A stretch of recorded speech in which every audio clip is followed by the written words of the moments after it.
Halo semua, saya Inka, dan kali ini saya akan melanjutkan cerita bagian ke-10 dari manhwa yang berjudul God Slayer.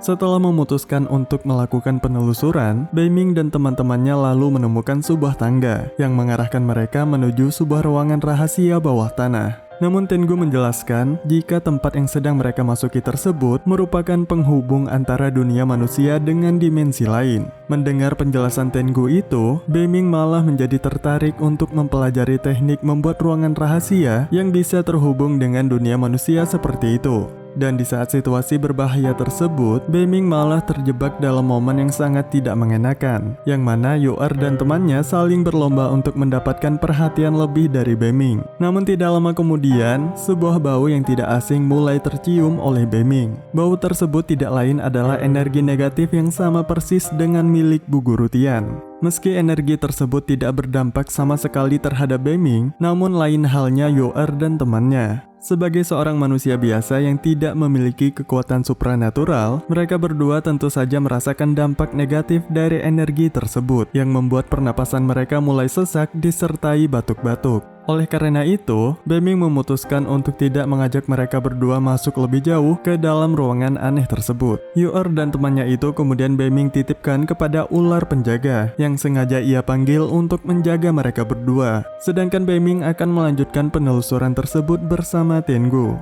Tidak butuh waktu lama, Beiming dan Tengu akhirnya menemukan sumber dari energi negatif yang selama ini seringkali menimbulkan masalah di sekolahnya. Dan betapa terkejutnya Beiming pada saat mengetahui ternyata Pak Direkturlah dalang dari semua kejadian aneh di sekolahnya tersebut. Pak Direktur terdengar sedang berbicara dengan seseorang di saluran telepon dan membahas mengenai benda aneh yang ada di hadapannya yang kian hari menjadi tidak stabil.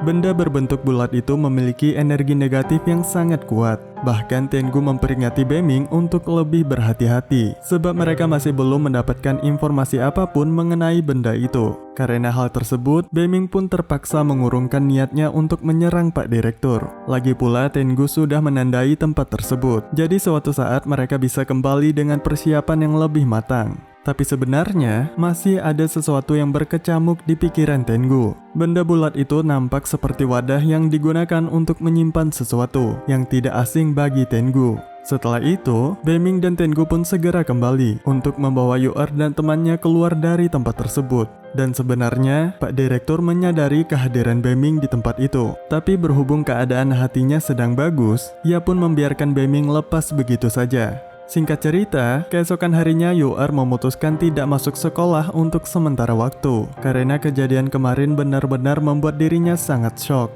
Selain itu, Beiming juga semakin merasa aneh dengan sekolahnya, sebab pada siang itu, ia sama sekali tidak bisa merasakan energi negatif yang sebelumnya menyelimuti tempat tersebut. Tiba-tiba dari arah belakang Beiming, beberapa anggota F4 mulai menyindir dirinya, karena mereka masih tidak terima Yoer dan Muruksu bisa sebegitu dekatnya dengan Beiming. Padahal, secara fisik maupun materi Beiming bukanlah apa-apa jika dibandingkan dengan mereka. Tapi berbeda dengan Sen, ia menyapa Beiming dengan hangat layaknya seorang sahabat, dan tidak lupa ia juga menanyakan kondisi Yoer pasca kejadian kemarin. Tapi Sen juga mengingatkan Beiming jika mereka berdua harus bisa menjaga jarak pada saat berada di tempat umum. Hal itu dilakukan semata-mata untuk menjaga kerahasiaan hubungan pertemanan mereka berdua. Dan Beiming pun tidak keberatan akan hal tersebut, karena ia paham betul apa yang Sen maksud. Setelah itu, Beiming dan Tengu pun meneruskan perjalanan mereka. Namun tiba-tiba langkah Beiming terhenti karena ada seseorang yang menepuk pundaknya, dan orang tersebut adalah Pak Direktur. Tindakan Pak Direktur tersebut tentu menimbulkan tanda tanya besar bagi Beiming. Sikap ramah yang coba ia tunjukkan kepada Beiming itu seperti menyiratkan sesuatu. Beiming pun sempat mengira jika hal tersebut ada kaitannya dengan kejadian kemarin.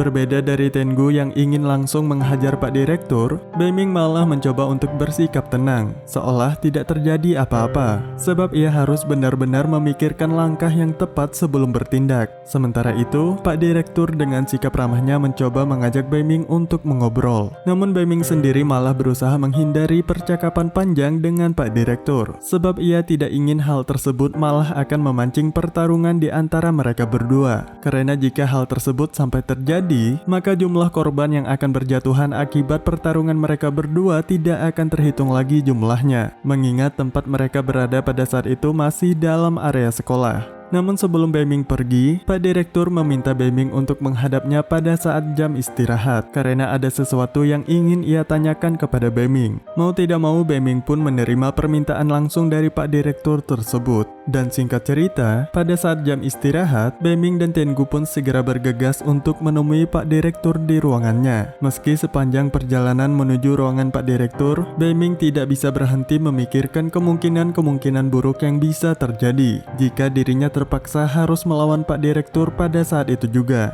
Sesampainya di sana, Beiming disambut dengan baik oleh Pak Direktur. Bahkan ia mengawali perbincangan mereka dengan menanyakan kondisi Beiming, serta kendala apa saja yang Beiming dapati terkait pembelajaran di sekolah tersebut. Tapi Beiming sendiri yakin jika bukan itu tujuan Pak Direktur sebenarnya. Menurut Beiming, ia hanya sedang mencoba bersikap hangat kepada dirinya dengan tujuan menarik rasa simpati Beiming. Dan setelah cukup lama basa-basi, Pak Direktur pun akhirnya menyinggung soal kejadian kemarin. Dan ia juga mengatakan jika Beiming sudah tidak perlu berpura-pura lagi, disertai dengan tatapan tajam ke arah Beiming. Pak Direktur lalu mengatakan jika dirinya bisa saja menghabisi Beiming dengan sangat mudah pada saat itu juga. Tapi Beiming malah menjawab jika dirinya sama sekali tidak takut dengan gertakan tersebut. Namun Pak Direktur mengatakan jika dirinya tidak ingin menganggap Beiming sebagai musuh. Tapi sebaliknya, karena Beiming bisa mengalahkan iblis penjaga yang ia tugaskan dan berhasil masuk ke tempat rahasianya dengan mudah, Pak Direktur pun hendak menawari Beiming kerjasama untuk melancarkan rencana jahatnya. Dan jika Beiming setuju, maka Pak Direktur akan menghadiahinya dengan imbalan yang setimpal. Namun jika Beiming menolak, maka Pak Direktur tidak akan segan-segan menghabisi Beiming pada saat itu juga. Dan tidak hanya itu, orang-orang terdekat Beiming juga akan ikut tersakiti sebagai akibatnya. Namun Beiming masih tetap berpegang teguh dengan pendiriannya, yang mana ia sama sekali tidak takut dan tidak akan tergiur dengan tawaran Pak Direktur. Sontak ketegangan pun terjadi di antara mereka berdua. Beiming yang sudah tidak bisa menahan emosinya lagi kemudian hendak menyerang Pak Direktur. Namun ia lalu mengurungkan niatnya, karena di saat bersamaan, tiba-tiba terdengar seseorang sedang mengetuk pintu ruangan Pak Direktur. Dan setelah dipersilahkan masuk, ternyata orang tersebut adalah Muruksu yang hendak menghadap Pak Direktur untuk memberikan laporan mingguan para siswa. Pak Direktur dan Beiming kemudian bersikap seolah-olah tidak terjadi apa-apa di antara mereka berdua. Dan sebelum Beiming pergi, Pak Direktur kembali mengingatkan Beiming untuk memikirkan ulang tawaran kerjasamanya. Dan Beiming dibuat terkejut pada saat berpapasan dengan Muruksu. Sebab Muruksu mengatakan kepada Beiming jika saat itu bukanlah waktu yang tepat untuk beraksi. Perkataan tersebut menandakan jika kedatangan Muruksu ke ruangan tersebut bukanlah kebetulan semata, melainkan ia sengaja melakukannya demi mencegah pertarungan brutal antara Beiming dan Pak Direktur yang berpotensi menimbulkan banyak korban. Lalu Muruksu juga meminta Beiming untuk menemuinya di gerbang sekolah. Sesuai rencana, Beiming dan Tengu pun menunggu Muruksu di gerbang sekolah pada saat jam sekolah berakhir. Dan tidak berselang lama, sebuah mobil mewah melaju ke arah Beiming, yang ternyata dikendarai oleh salah seorang anggota F4. Tujuannya tidak lain hanya untuk merendahkan Beiming. Sen yang juga berada di dalam mobil hanya bisa terdiam dalam situasi tersebut. Ia tentu saja sangat prihatin melihat kondisi Beiming yang dipermalukan oleh teman-temannya. Namun dirinya juga tidak bisa berbuat apa-apa, sebab ia dan Beiming tetap harus menjaga kerahasiaan hubungan pertemanan mereka berdua. Setelah cukup lama terdiam, Beiming lalu memberikan peringatan kepada para anggota F4 itu, jika apa yang mereka perbuat kepadanya sudah sangat keterlaluan. Dan tidak hanya itu, Beiming juga memberikan sedikit pukulan kecil kepada mobil tersebut yang ia maksudkan sebagai pengingat agar para anggota F4 itu tidak mengulangi perbuatan serupa di kemudian hari. Tampang sombong para anggota F4 tersebut seketika menjadi pucat setelah melihat kekuatan Beiming yang sebenarnya bisa saja membunuh mereka jika Beiming mau. Tidak lama kemudian, Muruksu pun datang untuk menjemput Beiming, dan semua pandangan pun sontak tertuju kepadanya. Sebab selain memiliki paras yang menawan, ternyata Muruksu juga memiliki sebuah kendaraan mewah yang tidak sembarangan orang bisa memilikinya. Tapi Sen malah terlihat cemas karena dirinya takut jika Muruksu akan mengambil alih Beming darinya, sebab ia mengira jika Muruksu juga sedang membutuhkan bantuan dari Beming. Berhubung hal yang akan Beming dan Muruksu bicarakan adalah sesuatu yang sangat rahasia, Muruksu pun memutuskan untuk membawa Beming ke apartemennya, karena di sana mereka bisa mengobrol sepuasnya tanpa khawatir rahasia tersebut diketahui oleh orang lain. Sesampainya di sana, Beming malah masuk dalam situasi yang sangat canggung bagi dirinya, karena sebelumnya Beming tidak pernah memasuki kamar perempuan. Ditambah sikap Muruksu yang terlalu santai melakukan segala aktivitasnya, seolah kehadiran Beming di kamar tersebut tidak menjadi sebuah masalah baginya. Seperti biasa, Tengu dengan pikiran kotornya kemudian berusaha memancing Beming untuk bersikap liar terhadap Muruksu, karena menurutnya situasi pada saat itu sangatlah mendukung. Padahal sebenarnya Tengu hanya sedang berusaha mencari cara agar Beming hilang kendali terhadap tubuhnya, sehingga Tengu bisa kembali menguasai tubuh Beming. Tapi beruntungnya, Beming bukanlah lelaki lemah yang memiliki pikiran kotor dan bisa dengan mudah menyakiti seorang wanita. Tapi di satu sisi, Beming juga tidak bisa menyembunyikan rasa kagumnya terhadap paras Muruksu. Setelah itu, Muruksu pun langsung membuka pembicaraan mereka. Muruksu mengatakan jika orang yang bernama Xiaoxi yang sebelumnya menugaskan dirinya untuk menuntaskan masalah di sekolah Beming, kini sedang terbaring koma karena terkontaminasi energi negatif yang bersumber dari sekolah mereka. Namun pada saat Muruksu ingin menyelidiki lebih jauh, secara tidak sengaja Muruksu malah melihat Beming, Yu'er, dan temannya tiba-tiba menghilang di area sekolah pada malam itu. Dan sejak malam itu Muruksu menjadi penasaran mengenai apa sebenarnya yang terjadi kepada Beming dan teman-temannya pada malam itu. Beming sendiri sungguh tidak menyangka jika Muruksu ternyata juga mengetahui kejadian menghilangnya Yu'er. Dan Beming kemudian menjelaskan semua kejadian yang mereka alami pada malam itu, yang pada akhirnya mengarahkan mereka kepada Pak Direktur sebagai dalangnya. Penjelasan Beming tersebut akhirnya menjawab kecurigaan Muruksu selama ini kepada Pak Direktur, sebab dirinya memang sudah lama mencurigai jika Pak Direkturlah dalang dari semua kejadian aneh yang terjadi di sekolah tersebut. Tapi obrolan mereka tiba-tiba terhenti karena Muruksu mendapat kabar jika Xiaoxi sedang lepas kendali dan sedang menyerang orang-orang di sekitarnya akibat pengaruh energi negatif yang semakin kuat menyelimuti dirinya. Mereka berharap jika Muruksu bisa membantu menangani Xiaoxi, karena mereka merasa hanya Muruksulah yang bisa menghentikannya. Karena hal tersebut, Muruksu pun menyudahi pertemuannya dengan Beming pada hari itu dan mempersilahkan Beming untuk segera pulang. Namun Beming malah menawarkan diri untuk ikut membantu Muruksu menyelesaikan tugasnya tersebut, dan Beming berharap jika bantuannya itu bisa sedikit membalas kebaikan Muruksu kepada dirinya. Segera setelah itu, Beming dan Muruksu pun berangkat. Namun di perjalanan, Muruksu mengingatkan Beming jika Beming harus menyembunyikan energi spiritual yang ia miliki pada saat mereka sampai di Chongming. Karena bagi para pemburu iblis, energi milik Beming tersebut tergolong energi jahat yang harus segera dimusnahkan. Tidak peduli apakah penggunanya adalah orang baik atau bukan. Beming yang penasaran kemudian bertanya kepada Muruksu mengenai tempat apa yang sebenarnya sedang mereka tuju. Lalu perlahan Muruksu menceritakan jika Chongming adalah sebuah tempat berkumpulnya para pemburu iblis yang sudah ada sejak zaman dahulu. Dan para pemburu iblis di sana dikelompokkan sesuai dengan jam tugas mereka, yang masing-masing disebut sebagai Day Hunter dan Night Hunter.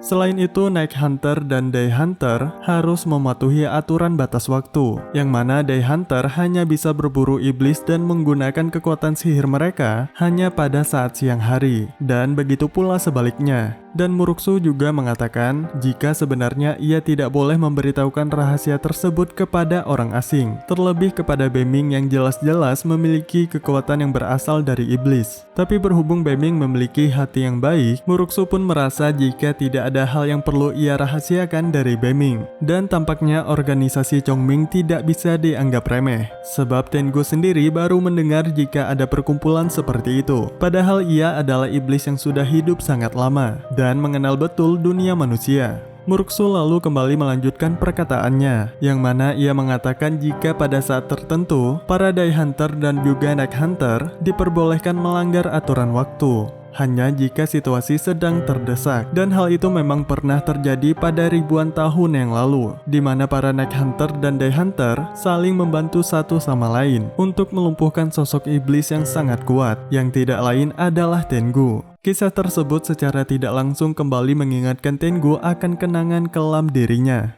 Namun di satu sisi, ia juga bertanya-tanya, apakah para pemburu iblis Chongming adalah orang yang sama yang telah bertarung dengan dirinya pada waktu itu. Sementara itu, Muruksu merasa jika ia harus terus mencari tahu siapa Beiming sebenarnya, karena Beiming tidak pernah mau menceritakan siapa dirinya, serta latar belakangnya hingga bisa memiliki kekuatan iblis sekuat itu. Tidak lama kemudian mereka bertiga pun sampai di Chongming dan langsung menuju ke ruangan tempat Xiaoxi disegel. Kedatangan mereka bertiga sontak menjadi bahan omongan di antara para Day Hunter, karena Muruksu yang dikenal sering beraksi seorang diri, kini malah mengajak seorang lelaki bersamanya. Bahkan beberapa dari mereka mengira jika Beiming adalah asisten pribadi Muruksu. Namun Beiming dan Muruksu tidak ingin terpancing emosi, hanya karena perkataan yang tidak mengenakan tersebut, sebab prioritas mereka kali ini adalah Xiaoxi. Muruksu lalu mencoba mencari tahu bagaimana kondisi Xiaoxi, sebab ia harus mempersiapkan rencana yang matang. Karena di saat itu matahari masih belum tenggelam, yang mana mengartikan jika Muruksu belum bisa mengeluarkan kekuatan spiritualnya. Tapi berhubung keadaan Xiaoxi sudah semakin parah, Muruksu pun akhirnya memutuskan untuk berusaha menenangkannya meski tanpa bantuan kekuatan spiritual. Namun Xiaoxi malah menyambut Muruksu dengan serangan demi serangan yang terus ia lancarkan tanpa henti. Tapi beruntungnya Muruksu memiliki refleks yang sangat bagus, sehingga tidak ada satupun dari serangan tersebut yang berhasil mengenainya. Muruksu juga tidak ingin menyerah begitu saja. Ia masih terus berusaha menyadarkan Xiaoxi dengan cara terus memancing emosi positifnya untuk keluar. Tapi upaya Muruksu pada kali itu masih belum menunjukkan perkembangan yang berarti. Di sisi lain, Beiming bisa merasakan jika Muruksu sedang kewalahan menghadapi Xiaoxi. Beiming pun mencoba berkonsultasi dengan Tengu mengenai langkah apa yang seharusnya mereka ambil. Tapi seperti biasa, Tengu hanya menyarankan Beiming untuk menyerahkan raganya, sehingga Tengu bisa menggunakan kekuatan penuhnya. Tentu saja saran tersebut Beiming tolak, dan ia lalu segera menuju ruangan tempat Xiaoxi disegel untuk membantu Muruksu dengan segenap kekuatannya. Karena jika terus dibiarkan, maka bukan tidak mungkin Xiaoxi dan Muruksu malah akan sama-sama terluka. Sayangnya, niat baik Beiming tidak berjalan mulus begitu saja. Beberapa Day Hunter yang tidak mengetahui siapa Beiming sebenarnya berusaha melarang Beiming untuk ikut campur, karena mereka menganggap Beiming hanya akan menambah masalah baru jika sampai terluka. Tapi Beiming tidak menyerah. Ia terus memaksa untuk masuk, karena ia bisa merasakan Muruksu sudah semakin kewalahan menghadapi Xiaoxi. Dan benar saja, tidak berselang lama Muruksu terlempar keluar setelah menerima serangan dari Xiaoxi. Dan beruntungnya, Muruksu tidak terhempas, karena Beiming dengan cepat berhasil menggapai tubuhnya. Tapi Muruksu tidak ingin kelihatan lemah di depan Beiming. Ia kemudian langsung bangkit dan bersikap seolah-olah dirinya masih mampu menangani Xiaoxi sendiri. Bahkan dengan sombongnya, Muruksu malah mengatakan kalau Beiming hanya akan menjadi beban jika ia ikut campur. Dan tiba-tiba seorang Day Hunter yang bernama Kunan datang. Ia merupakan seorang pemburu iblis yang cukup terkenal di antara para Day Hunter. Bahkan dirinya juga menjadi idola di kalangan tersebut. Ia terus saja menyombongkan dirinya di hadapan Muruksu dan Beiming, seolah-olah hanya dirinya lah yang bisa mereka harapkan untuk menangani Xiaoxi. Kunan juga terus mengatai Beiming sebagai lelaki lemah yang tidak bisa Muruksu harapkan untuk menjadi pelindungnya. Dan dengan sangat percaya diri, Kunan pun mengatakan jika dalam hitungan detik Xiaoxi akan ia buat kembali normal seperti semula. Namun seperti yang sering terjadi, sifat sombong hanya membuat seseorang menemui petaka. Dan hal tersebutlah yang terjadi kepada Kunan. Baru juga melangkah mendekati pintu, dirinya sudah dibuat tidak berdaya oleh Xiaoxi. Dengan sigap, Beiming lalu menahan tubuh Kunan agar tidak terhempas. Beiming hanya bisa tertawa melihat aksi konyol Kunan yang terlalu menganggap remeh Xiaoxi. Berhubung tidak ada satupun yang berani mencoba untuk masuk, akhirnya Beiming dipersilahkan untuk menunjukkan kemampuannya. Tapi lagi-lagi Beiming malah mendapat perkataan yang tidak mengenakan dari para Day Hunter.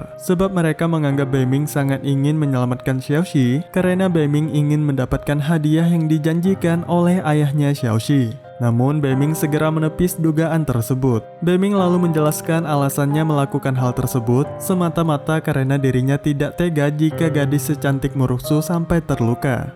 Dan dengan santainya, Beiming pun perlahan memasuki ruangan tersebut. Perkataan Beiming itu membuat Muruksu tersipu malu, dan bahkan Muruksu berpikir jika Beiming sebenarnya menyukai dirinya. Dan entah kenapa jantung Muruksu tiba-tiba berdebar sangat kencang, seolah dirinya memang mengharapkan hal tersebut. Sementara itu, Xiaoxi sempat mengira jika Beiming hanyalah pria lemah seperti Kunan, yang sebelumnya bisa ia kalahkan dengan mudah. Namun perlahan dirinya bisa merasakan jika Beiming sangatlah berbeda. Energi spiritual yang ia miliki terasa begitu kuat, dan bahkan membuat Xiaoxi yang awalnya bertingkah sangat liar, kini malah bersikap waspada di hadapan Beiming. Baiklah, sampai di sini dulu ceritanya. Terima kasih kalian sudah menjadi penonton setia di channel ini. Jika kalian suka dengan konten seperti ini, jangan lupa untuk subscribe, like, dan share ke teman-teman kalian yang menyukai konten seperti ini. Dan selagi menunggu channel ini update, saya sangat merekomendasikan kalian untuk mampir dulu di channel saya yang lain. Caranya sangat mudah, kalian bisa klik link yang saya pin di kolom komentar. Saya Inka, dan sampai ketemu di alur cerita yang selanjutnya.